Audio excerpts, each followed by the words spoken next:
Welcome back. Now in this video, we're going to take a look at the recording toolbar. And to do that, we're going to open up our recording bar. And you'll notice that this is an active bar. So in other words, this is reflecting what is being recorded right now for this video.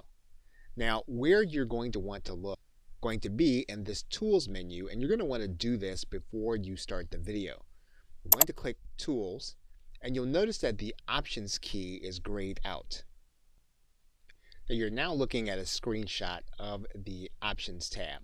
And what you're going to notice is that there is a section here for inputs, and there's a section here for hotkeys.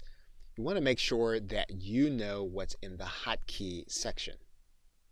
Now what you can do with these hotkeys is you can make it so that all you'll need to do is to hit a particular button when you want to affect some kind of major change while you're recording.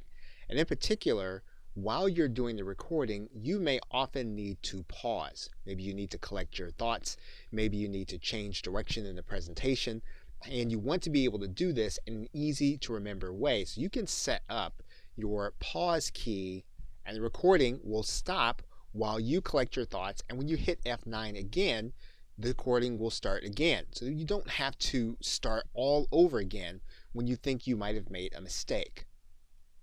You can stop the recording by setting up your stop hotkey.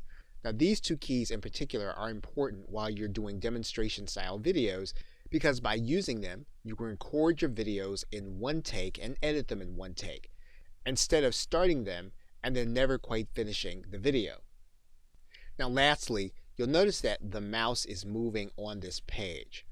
When you edit your video, you can edit so that this cursor will be highlighted. It can be highlighted in a magnifying glass or it can be highlighted in yellow as it moves around the screen. And so while you are demonstrating, you'll want to be aware of what this cursor is doing in case you re-edit the video by showing the cursor either being highlighted or magnified. Okay, so with that, thanks, and I will see you in another video.